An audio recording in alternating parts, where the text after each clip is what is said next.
Subscribe பண்ணுங்க. அப்படியே பக்கத்துல இருக்க பெல் ஐகானையும் பிரஸ் பண்ணுங்க. விருச்சிகம் ராசியில் பிறந்த அன்பர்களே, உங்கள் வாழ்க்கை முழுவதும் சந்தோஷமாக வாழவும், விரும்பியவரை காதலிக்க வைக்கவும், எதிர்பார்த்தவரை திருமணம் செய்யவும், வசிய பார்வையால் விரும்பியவரை மயக்கவும் நீங்கள் 3 ரகசியங்களை தெரிந்து கொண்டால் போதும். உங்கள் மனதில் நினைத்ததெல்லாம் நடக்கும். காதல், திருமணம், முதலிரவு. இந்த 3 ரகசியங்களையும் தெரிந்து கொண்ட பிறகுதான் விருச்சிகம் ராசியில் பிறந்தவர்கள் திருமணமே செய்து கொள்ள வேண்டும். இல்லை என்றால் வாழ்க்கை முழுவதும் கஷ்டங்களை தான் அனுபவிக்க வேண்டியது வரும். பல ஆயிரம் ஆண்டுகளுக்கு முன்பு முதலிரவு பற்றி சித்தர்கள் கணித்து வைத்த ரகசியங்களை தான் இந்த வீடியோ பதிவில் நாம் பார்க்க போகிறோம். அதற்கு முன்பு சித்தர்கள் கணித்த இந்த ரகசியம் உங்கள் வாழ்க்கையை மாற்றப் போகிறது. வீடியோவை ஸ்கிப் பண்ணாம கடைசி வரைக்கும் பாருங்க. வீடியோவை லைக் பண்ணிடுங்க. முதலில் விருச்சிகம் ராசியில் பிறந்த அன்பர்கள் எந்த ராசிக்காரர்களை திருமணம் செய்து கொண்டால் வாழ்க்கை முழுவதும் சந்தோஷத்தோடு இருப்பார்கள் என்பதை பார்க்கலாம். விருச்சிகம் ராசிக்காரர்கள் ரிஷப ராசியில் பிறந்தவர்களை தான் திருமணம் செய்து கொள்ள வேண்டும். ரிஷப ராசிக்காரர்களுக்கு தான் திருமண விஷயத்தில் நீங்கள் முக்கியத்துவம் கொடுக்க வேண்டும். உங்களுடைய எதிர்பார்ப்புகள் அனைத்தும் ரிஷப ராசியில் பிறந்தவர்களால் மட்டுமே நிறைவேற்றிக் கொள்ள முடியும். ரிஷப ராசி காதல் நாயகன் சுக்கிர பகவானை ராசி அதிபதியாக கொண்டவர்கள்தான். பெரும்பாலும் ரிஷப ராசிக்காரர்கள் விருச்சிகம் ராசியில் பிறந்தவர்களை தான் திருமணம் செய்து கொள்வார்கள். அதே போல விருச்சிகம் ராசியில் பிறந்தவர்கள் ரிஷப ராசிக்காரர்களை தான் திருமணம் செய்து கொள்வார்கள். காரணம், இந்த 2 ராசிக்காரர்களுக்கும் அனைத்து நட்சத்திரங்களும் பொருந்தி வரும். திருமண பந்தமும் மிகப்பெரிய சந்தோஷத்தை கொடுக்கும். ரிஷபம் எதிர்பார்ப்பதை விருச்சகத்தால் பூர்த்தி செய்ய முடியும். விருச்சகம் எதிர்பார்ப்பதை ரிஷபத்தால் பூர்த்தி செய்ய முடியும். ரிஷபம் நிலராசி, விருச்சகம் நீர் ராசி.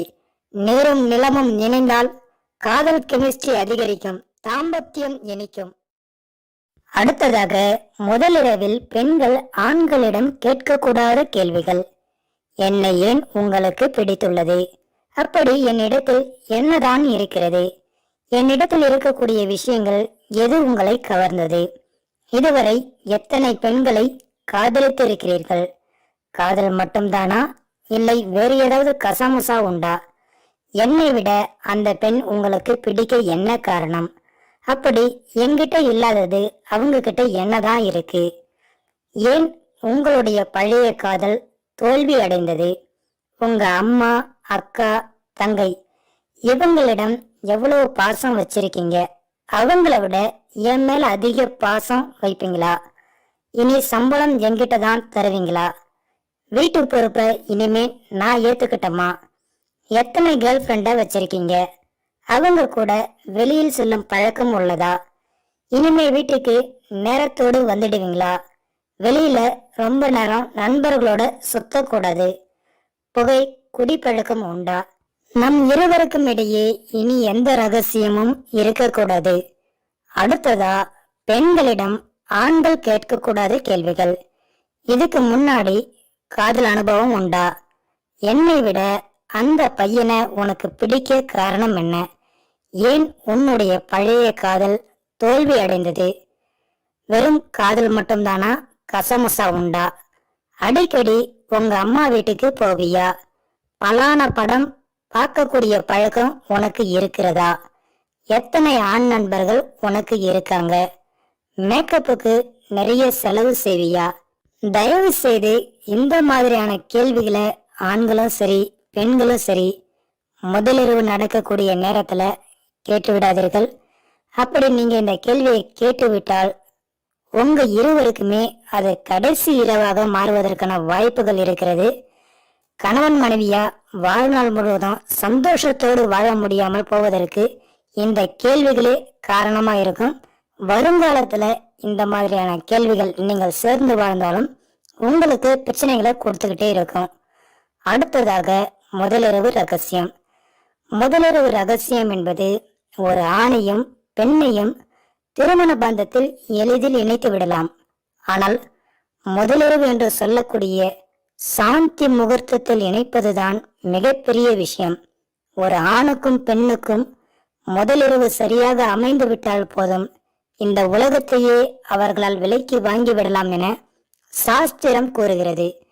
ஆனால் முதலிரவு சரியாக அமையாவிட்டால் அவர்களைப் போல வாழ்க்கையில் கஷ்டப்படுவதை கண்ணால் கூட பார்க்க முடியாது.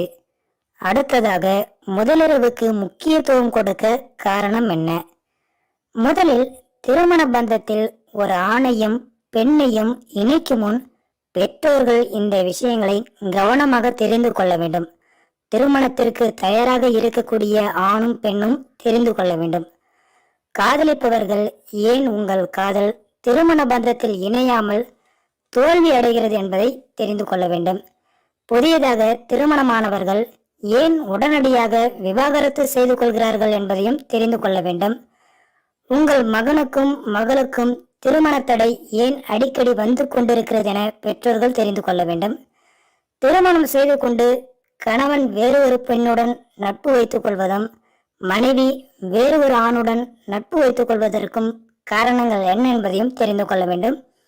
திருமணமாகி குழந்தை பெற முடியாமல் தவித்துக் கொண்டிருக்க காரணம் என்ன என்பதையும் தம்பதிகள் தெரிந்து கொள்ள வேண்டும். இந்த கேள்விகளுக்கெல்லாம் வீடியோ பதிவில் பதில் இருக்கிறது. ஸ்கிப் பண்ணாம வீடியோவை பாருங்க. அடுத்ததாக முதலிரவுக்கு நல்ல நேரம் குறிப்பது ஏன்?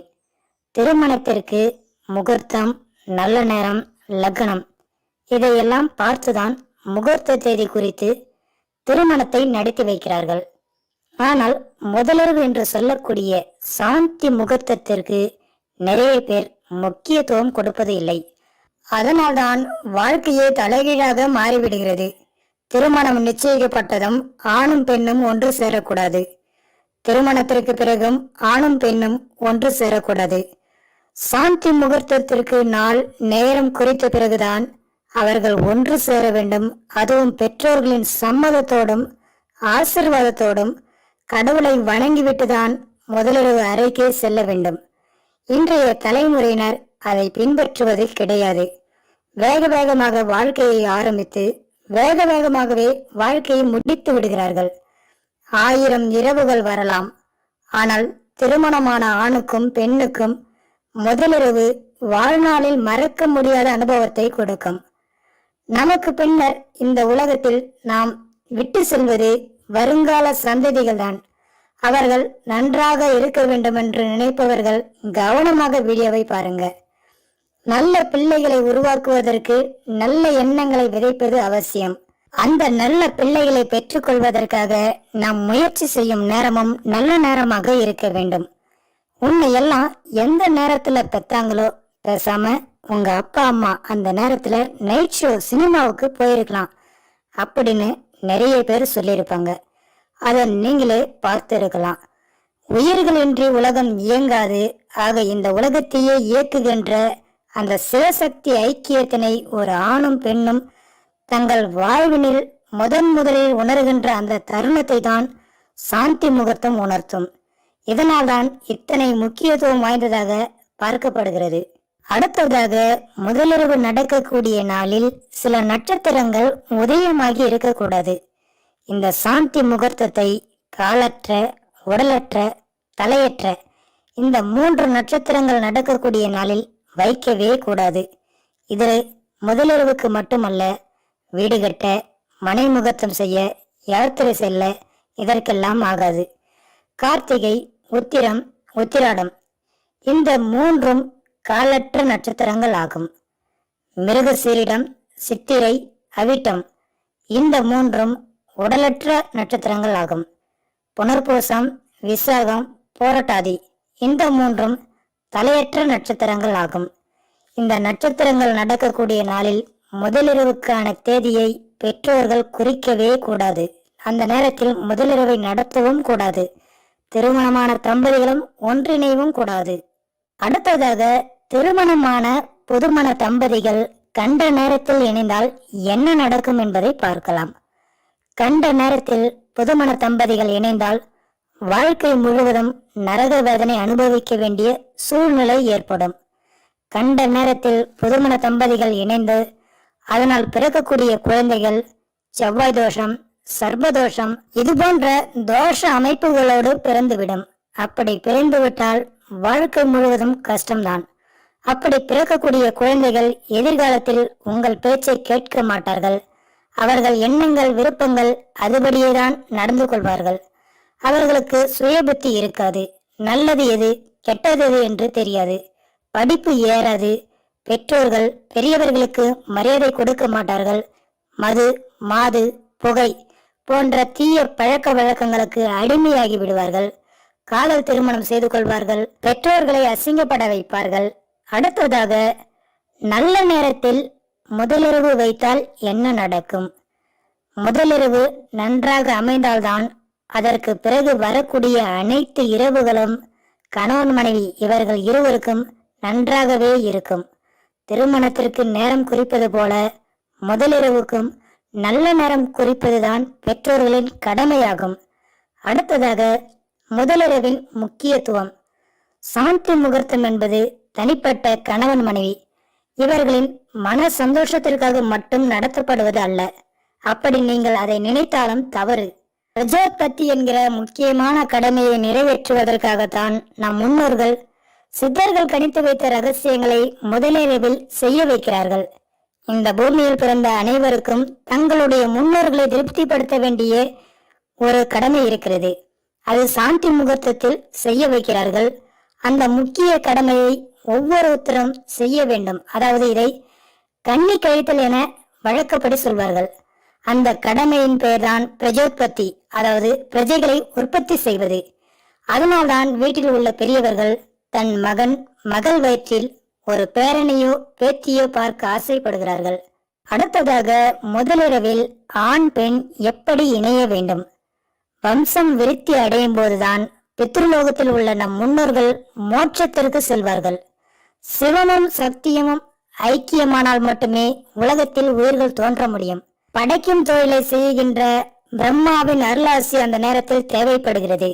ஆணும் பெண்ணும் தங்கள் வாழ்வினில் முதலில் உணர்கின்ற அந்த சாந்தி முகூர்த்தம் இதனால் தான் சிறப்பு வாய்ந்ததாக பார்க்கப்படுகிறது. அடுத்ததாக, முதலிரவு நேரத்தில் சில கிரகங்கள் உதயமாகி இருக்கக்கூடாது. அது என்னவென்று பார்க்கலாம். உத்தரையான காலகட்டமான தை முதல் ஆனி மாதம் வரை இருக்க வேண்டும். இந்த காலகட்டத்தில் தான் நிச்சயதார்த்தம், திருமணம், முதலிரவு இந்த 3 விஷயங்களையும் செய்ய வேண்டும். இப்படி செய்கிறவர்களுக்கு வாழ்க்கையில் முழு பலன் கிடைக்கும். வாழ்நாள் முழுவதும் சந்தோஷத்தோடு அவர்கள் விருப்பப்படி வாழ்க்கை வாழ்வார்கள். அதேபோல இந்த காலகட்டத்தில் சேரக்கூடாத சில கிரகங்கள் இருக்கிறது. சந்திரன், கேது இவர்களுடைய இணைவு இருக்கக்கூடாது. சூரியன், ராகு, சனி இவர்களும் இணைந்து இருக்கக்கூடாது. சனி, செவ்வாய், குரு இவர்களோடு ராகு இணைந்து இருக்கக்கூடாது. கேதுவுடன் சனி சேர்ந்து இருக்கக்கூடாது. கிரகங்களின் சேர்க்கை சரியாக இருந்தால்தான் சாந்தி முகூர்த்தம் சரியாக நடந்து நல்ல புத்திசாலியான, ஆரோக்கியமான, நல்ல எண்ணங்கள் கொண்ட குழந்தைகள் வயிற்றில் கருவாக உருவாகும். அடுத்ததாக, முதலிரவு நடக்கக்கூடிய காலகட்டங்களில் சுபகிரகங்களின் பார்வை எப்படி இருக்க வேண்டும் என்பதையும் பார்க்கலாம். சாந்தி முகூர்த்தம் நடக்கும் நாளில் திதி, துவாதியை, திருதியை, சஷ்டி, சப்தமி, தசமி, ஏகாதசி, துவாதசி, திரியோதசி இவை உதயமாகி இருக்க வேண்டும். சாந்தி முகூர்த்தம் குறிக்கப்பட்டுள்ள நாளில் மேஷம், கடகம், துலாம், மகரம் ஆகிய லக்னங்களில் ஏதாவது ஒன்று உதயமாகி இருக்க வேண்டும். சுபர்களின் பார்வை இருக்க வேண்டும். மேற்படி லக்னத்திற்கு 1, 7, 8 இந்த பாவங்கள் காலியாக இருக்க வேண்டும். அடுத்ததாக, முதலிரவு அறை எப்படி இருக்க வேண்டும் என்பதை பார்க்கலாம். வாஸ்து சாஸ்திரப்படி முதலிரவு அறை தேர்வு செய்ய வேண்டும். இது பெற்றோர்களின் கடமையாகும். அறை கிழக்கு பார்த்தவாறு வாசப்படி இருக்க வேண்டும். கட்டில் கிழக்கு மேற்கு திசையில் அமைத்திருக்க வேண்டும். இந்த ரூமில் தான் முதலிரவை நடத்த வேண்டும். அடுத்ததாக, முதலிரவில் பெண்கள் எப்படி ஆடை அணிய வேண்டும் என்பதை பார்க்கலாம். முதல் இரவு திருமணமான ஒவ்வொருவரின் வாழ்க்கையிலும் மறக்க முடியாத சுகமான இரவு. எத்தனையோ இரவுகளை பார்த்தாலும் நெருக்கமான நிலையில் திருமணமான ஒரு ஆணும் பெண்ணும் மனதளவிலும் உடல் அளவிலும் இணையும் அந்த நாள், அந்த இரவு என்றென்றும் மறக்க முடியாத வசந்த நினைவாகவே இருக்கும். முதல் இரவுக்குள் நுழையும் ஒவ்வொரு ஆணுக்கும் பெண்ணுக்கும் ஏகப்பட்ட கனவுகள், எதிர்பார்ப்புகள் இருக்கும். ஆனால் முதல் இரவன்று எப்படி நடந்து கொள்வது என்பது பலருக்கும் சரியான புரிதல் இல்லாமல் இருக்கிறார்கள். இதனால் முதலிரவு தித்திப்பாக இல்லாமல் முதலிரவு அன்றே கசப்பான அனுபவம் அவர்களுக்கு வந்து விடுகிறது. அதற்கு முக்கிய காரணம் காதல். காதலிக்கும் போதே ஆணும் பெண்ணும் இணைவது, திருமணம் நிச்சயிக்கப்பட்டதும் ஆணும் பெண்ணும் இணைவது. இதனால்தான் முதலிரவுக்கு முக்கியத்துவம் கொடுப்பதில்லை. ஒரு சிலர் முதலிரவு அன்று என்ன நடக்குமோ என்று தயங்குவார்கள். இந்த தயக்கமும் அவர்களுக்கு கசப்பான அனுபவத்தை தான் கொடுக்கும். முதலிரவுக்கு எப்படி செல்ல வேண்டும், என்ன செய்ய வேண்டும் என்பதையெல்லாம் முன்கூட்டியே தெரிந்து கொண்டவர்களுக்கு வாழ்நாளில் மறக்க முடியாத சந்தோஷத்தை கொடுக்கும். முதல் இரவன்று எப்படி உடை அணிந்து செல்வது என்பதில் சில இலக்கணங்கள் உள்ளன. அதை பின்பற்றுவது அருமையான முதலிரவுக்கு, இனிய உறவுக்கு உறுதுணையாக இருக்கும். முதலிரவன்று ஒவ்வொரு பெண்ணும் கவர்ச்சிகரமாக இருக்க வேண்டியது அவசியம். தன்னை தொட்டு தாலி கட்டிய ஆண் மகனை முதல் பார்வையிலே வசீகரிக்க அப்பொழுதுதான் வசதியாக இருக்கும். அதற்கு என்ன செய்ய வேண்டும் என்பதை நாம் பார்க்கலாம். மிகவும் கவர்ச்சியான உள்ளாடைகளை முதலிரவுக்காகவே பிரத்யேகமாக இப்பொழுது தயாரிக்கிறார்கள். மார்க்கெட்டில் ஏகப்பட்டது வந்து இறங்கியுள்ளது. அதை தேர்வு செய்து அணிந்து கொள்ளுங்கள். அந்த உள்ளாடைகளை பார்க்கும்போது உங்கள் கணவருக்கு உங்கள் மீது ஈர்ப்புகள் அதிகமாகும். முதலிரவு கிளுகிளுப்பாக அமைய இந்த உள்ளாடைகள் பேருதவியாக இருக்கும். முதலிரவுக்கு வெட்கம் பொங்கும் முகத்தை பொலிவுபடுத்துவதை விட உடல் வனப்பை எடுத்து காட்டும் வகையிலான மெனக்கெடலே அவசியம். அதற்கு இந்த உள்ளாடைகள் முக்கியம் என்பதை கவனத்தில் கொள்ளுங்கள். பார்த்தவுடன் உங்கள் மீது ஈர்ப்பை அதிகரிக்கும், உங்களை அழகாக எடுத்து காட்டும். வெள்ளை அல்லது பிங்க் நிற உள்ளாடைகள் அதிக கவர்ச்சியை கொடுக்கும். அப்படிப்பட்டதை தேர்வு செய்து கொள்ளுங்கள். சில ஆண்களுக்கு சிவப்பு அல்லது கருப்பு நிற உள்ளாடைகள் பிடிக்கும். உங்கள் கணவருக்கு எந்த கலர் பிடிக்கும், எந்த டிசைன் பிடிக்கும் என்பதை முன்கூட்டியே தெரிந்து கொண்டு அந்த உள்ளாடைகளை முதலிரவுக்கு அணிந்து செல்லுங்கள். அது உங்கள் கணவருக்கு சர்ப்ரைஸாகவும் இருக்கும், மிகப்பெரிய அளவில் சந்தோஷத்தையும் கொடுக்கும். அடுத்ததாக முதலிரவு அறையில் வாசனை திரவியங்களை பயன்படுத்த வேண்டும். முதலிரவு அறைக்குள் புகுந்ததும் உங்கள் வாசனை உங்கள் கணவரை ஈர்க்க வேண்டும். அதற்கு அருமையான நறுமணம் கமழும் பெர்ஃப்யூமை நீங்கள் பயன்படுத்த வேண்டும். நல்ல பெர்ஃப்யூமை தேர்வு செய்து அது உங்கள் கழுத்தின் பின்பக்கம், தோள்பட்டை, அக்கல் போன்ற பகுதிகளில் தேவையான அளவுக்கு மட்டுமே பயன்படுத்த வேண்டும். பெண்களுக்கு எப்படி ஆண்களின் உடல் வாசனை ரொம்ப பிடிக்குமோ அதே போல ஆண்களுக்கும் பெண்களின் இயற்கையான கூந்தல் வாசனை, உடல் வாசனை ரொம்பவும் பிடிக்கும். அது கெட்டுவிடாத அளவிற்கு நீங்கள் பெர்ஃப்யூமை தேர்வு செய்து அளவாகத்தான் பயன்படுத்த வேண்டும். இயற்கையான உடல் வாசனை தான் முதலிரவுக்கு முக்கியத்துவம் கொடுக்கும். இதை சித்தர்களே கணித்து வைத்திருக்கிறார்கள். மஞ்சள் தூவி கிடக்கும் மலர்களும் மங்கையின் மேனியிலிருந்து கிளம்பும் நறுமணமும் இணையும் போதுதான் உங்கள் கணவருக்கு நிச்சயம் உணர்வுகள் அருவி பீரிட்டு எழும் என்பதில் சந்தேகமில்லை என கூறியிருக்கிறார்கள். அடுத்ததாக பெண்கள் எந்த மாதிரியான ஆடைகளை அணிய வேண்டும்? முதலிரவென்று புடவையுடன் தான் போக வேண்டும் என்பது கட்டாயமில்லை. சம்பிரதாயங்கள் என்று 1000 இருக்கலாம். ஆனால் சந்தோஷம் என்பது நமது கையில் தான் உள்ளது. முதலிரவு அறைக்குள் புகுந்ததும் சம்பிரதாய உடைகளை களைந்துவிட்டு சந்தோஷ உடைக்கு மாறலாம். உங்கள் கணவருக்கு என்ன மாதிரியான உடையில் இரவில் தோன்றினால் பிடிக்கும் என்பதை முன்கூட்டியே தெரிந்து வைத்துக் கொண்டு அந்த உடைக்கு மாறிவிடுங்கள். உள்ளே இருப்பதை அப்படியே வெளிக்காட்டும் இரவு நேர நைட்டிகள் இப்போது ஏராளமாக இருக்கின்றன. அதை தேர்வு செய்து அணிந்து கொள்ளலாம். கணவன் மனைவி இடையே ஈர்ப்பை அதிகரிக்க வசதியான உடைகள் இப்பொழுது நிறைய உள்ளன. பட்டன் வைத்த நைட்டிகள் கூட உள்ளது. ஜிப் வைத்த இரவு உடைகளும் இருக்கின்றன. இப்படிப்பட்ட உடைகளை உங்கள் கணவரை விட்டே கழட்ட சொல்லுங்கள். அப்படி செய்வதன் மூலம் உங்கள் கணவருக்கு இனம் புரியாத ஒரு சந்தோஷத்தை கொடுக்கும். நீங்களும் சந்தோஷப்படுவீர்கள். இதெல்லாம் சின்ன சின்ன டிப்ஸ் தான். புத்திசாலித்தனத்தோடு இருந்தால் இன்னும் நிறைய விஷயங்கள் செய்யலாம். முதலிரவு ஒரு ஆணுக்கும் பெண்ணுக்கும் சந்தோஷமாக அமைந்து விட்டால் போதும். அவர்களைப் போல யாராலும் சந்தோஷமாக வாழ்க்கை வாழவே முடியாது. ஒருவருக்கொருவர் விட்டு கொடுக்காமல் சந்தோஷமாக வாழ்வார்கள். முதலிரவு ஒரு ஆணுக்கும் பெண்ணுக்கும் சந்தோஷமாக அமைந்து விட்டால் போதும். அவர்களைப் போல யாராலும் வாழ்க்கையில் சந்தோஷமாக வாழ முடியாது. ஒருவருக்கொருவர் விட்டு கொடுக்காமல் எப்பொழுதும் ஒன்றாகவே இருப்பார்கள். அவர்கள் உறவில் மூன்றாம் நபரின் தலையீடு இருக்காது. பெண்கள் தன் உடன் பிறந்தவர்களையும் பெற்றோர்களையும் மறந்துவிட்டு கணவருக்கு மட்டுமே முக்கியத்துவம் கொடுத்து கொண்டிருப்பார்கள். அதே போலதான் ஆண்கள் வாழ்நாள் முழுவதும் மனைவியின் பேச்சை மட்டுமே கேட்பார்கள். மனைவியின் வாக்கு தெய்வ வாக்காக நினைத்து கொண்டு அதையே பின்பற்றுவார்கள். அது மட்டுமில்லாமல் வேறு பெண்களோடு நட்பு வைத்துக் கொள்வது, புகை, மது இது போன்ற பழக்கங்களுக்கும் அடிமையாக மாட்டார்கள். மனைவி சொல்வதை தான் வாழ்நாள் முழுவதும் கேட்டுக்கொண்டிருப்பார்கள். விருச்சகம் ராசிக்காரர்களின் விருப்பங்கள் அனைத்தும் நிறைவேற, விரும்பிய வாழ்க்கை வாழ ரிஷிபம் ராசியில் பிறந்தவர்களை தான் திருமணம் செய்து கொள்ள வேண்டும். அவர்களை தான் காதலிக்க வேண்டும். அவர்களோடு தான் உங்களுக்கு ஈர்ப்பு இயற்கையிலே அதிகமாக இருக்கிறது. அன்பு, காதல், அரவணைப்பு, நட்பு, திருமணம் 100% நிறைவேறும். தோல்வி என்கிற பேச்சுக்கே இடம் இருக்காது. வாழ்நாள் முழுவதும் விருச்சகம் ராசிக்காரர்கள் எதிர்பார்க்கக்கூடிய தாம்பத்திய சுகத்தையும் இல்லற சுகத்தையும் ரிஷிப ராசிக்காரர்களால் மட்டுமே கொடுக்க முடியும். விருச்சகம் ராசியில் பிறந்த அன்பர்கள் இயற்கையாகவே தாம்பத்திய சுகத்தை விதவிதமாக அனுபவிக்கக்கூடிய எண்ணங்கள் கொண்டவர்கள். அவர்களுடைய ஆசைகளை ரிஷிப ராசிக்காரர்கள் புரிந்து கொண்டு அதற்கு ஏற்றார் போல தாம்பத்திய சுகத்தை வாழ்நாள் முழுவதும் கொடுத்து கொண்டே இருப்பார்கள். மேலும் தகவலுக்கு எங்க சேனலை மறக்காம சப்ஸ்கிரைப் பண்ணுங்க. நன்றி.